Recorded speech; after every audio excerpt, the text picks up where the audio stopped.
My first memories of art are from childhood. I really believe that a lot of us, especially creative people, are who they are at a very early age, and the things that we pursue as children are often the things we pursue as adults.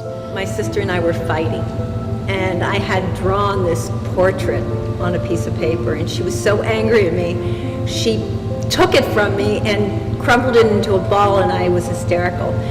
My earliest memory of art is drawing a butterfly, a tattoo on my hand. Writing on my building. So my mother takes it and she's trying to make things right. So she irons it. She irons it with this iron, and she's going, everything's going to be fine. I started doodling and drawing and like figure eights over and over again. And I thought to myself, this is so precious to me. This has become so precious, this piece of paper, that I knew right then and there I had to keep making art. "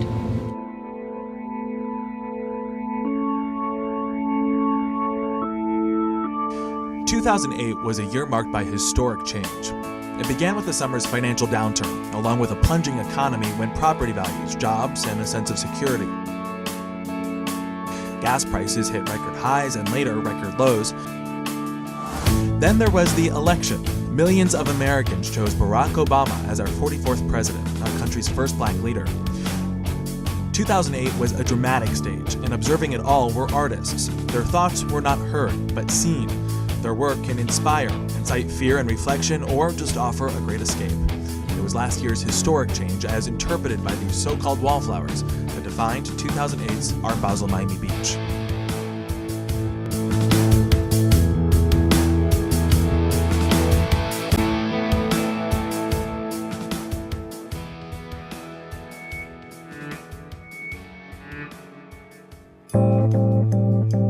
Every year in the first week of December, Miami Beach becomes a temporary mecca of the art world. Art Basel Miami Beach is one of the most important art shows in the United States. The fair, in its 6th year, is the sister event to Switzerland's Art Basel Fair.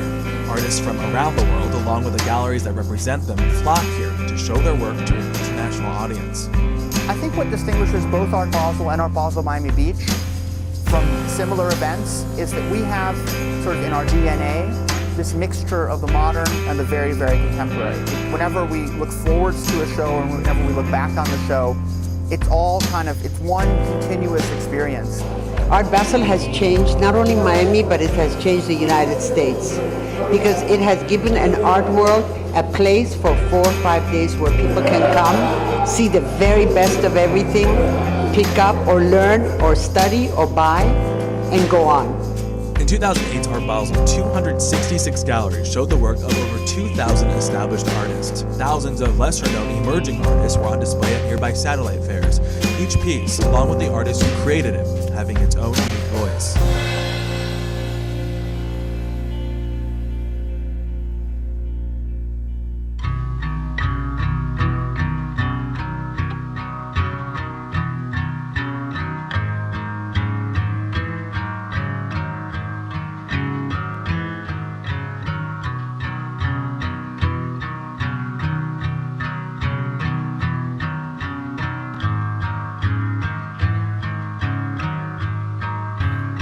My name's Lee Materazzi, and I'm an artist. Most of the medium that my work ends up being is photography, though I don't consider myself a photographer. I consider myself more a sculptor because a lot of the work involves a sculptural element in the preparation of the piece.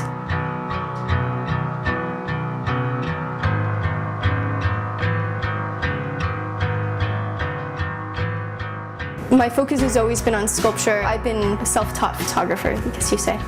And so it's just recently that I'm like, okay, I want these to be better exposures, I need to use a light meter. And so I'm kind of, before I always kind of just, took a chance with it. And so I'm becoming a little bit more intentional. I don't know if anything's uncomfortable. Relax everything now. I am getting ready to take a photograph of my mother in the cluttered space of underneath the sink with all the cleaning supplies. And she's going to be buried in here. The subjects being anonymous in the different series, I think the clothes on heads is more a play on identity and that subject's identity and what it means to, you know, relate these objects to themselves.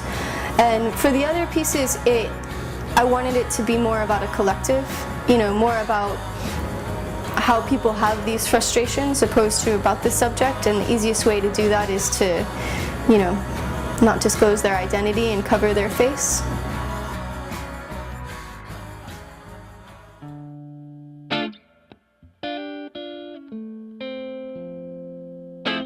Every time I draw it, it becomes more real, and so I draw it again and again and again. It's almost like you first get the idea, but you're not sure. Then you draw it again, and you're a little bit sure than you were the first time. Then you draw it again, and as you draw it, you become more sure and more sure of that idea. And sometimes, even though you draw it a couple of times, it just fades away and never happens. But there are some that you know, draw over and over, and they just really, you know, materialize. And eventually, when I have the opportunity to actually make it happen, I go back and then I go into the computer, and that kind of helps me to work it out. My name is Leighton Rodriguez Casanova. I'm an artist, and I make sculpture. It's three-dimensional work that basically touches on issues from suburban dwellings to issues on security, sculpture or installation, or even to the point of performance. It's the ultimate, I think, sensory experience to be able to exchange an idea with other people, because it exists with you in a space, and you can smell it, you can exist with it, you can touch it, you can I don't know, feel the wind going around it. And as far as installation and performance is concerned, I mean, it just engages all the senses. My name is Gavin Perry. I'm a painter, sculptor, do a little bit of photography work, but predominantly painting. My work has really become more transdisciplinary. It's not painting, but it is painting. It's not drawing, but it is. It's not collage, but it is. There is definitely an object quality to them. For me, it's very important that they actually have a depth, a physical, literal depth, as well as a illusionary depth. It's hard for me to pinpoint specifically what the work, what its categorization really truly would be. And at that, I'm always trying to sort of blur those lines anyway. So to make a painting a drawing, or to make a drawing a painting, or a photo into a painting, those things are interesting to me. It's a different way of sort of looking at the history of art that I was taught in school. An important element in my work is time. Time is important because of process. So this piece took 2 months to be completed, and I was blowing bubbles, and these bubbles will explode against the walls, leaving these red markings addressing violence as a force more than we are actually used to see it, that is as an event, that is a force created by the body and through the body, and it affects the body as well. So you see the affection not only in the space but also in the performer, and leaving this series of events that create a timeline. I consider performance or my pieces not to be like entertainment. I'm not there to entertain people. I'm there to make you feel things, to make you think. I'm not telling you what you have to think. You kind of see how relationships develop at certain points in my life. You know, there was one moment when there were all these people in different photographs, and then it kind of changed to, I became really close with my best friend and my mother at a certain time, and they're in all of my photographs now.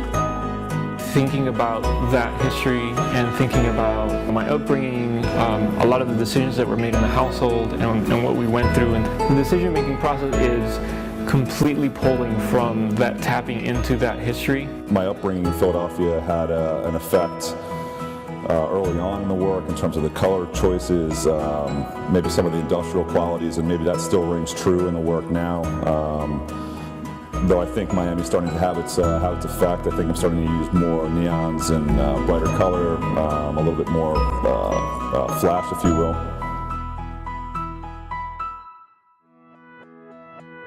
Coming up after the break, we sit down with Miami's legendary art collectors. I'm not one of these people that buy a lot of jewelry and planes and exotic cars or anything like that. I put a lot of my money that I've made into art. It's their passion for art that keeps fairs like Art Basel in business. That and more when Plum's coverage of 2008's Art Basel Miami Beach continues.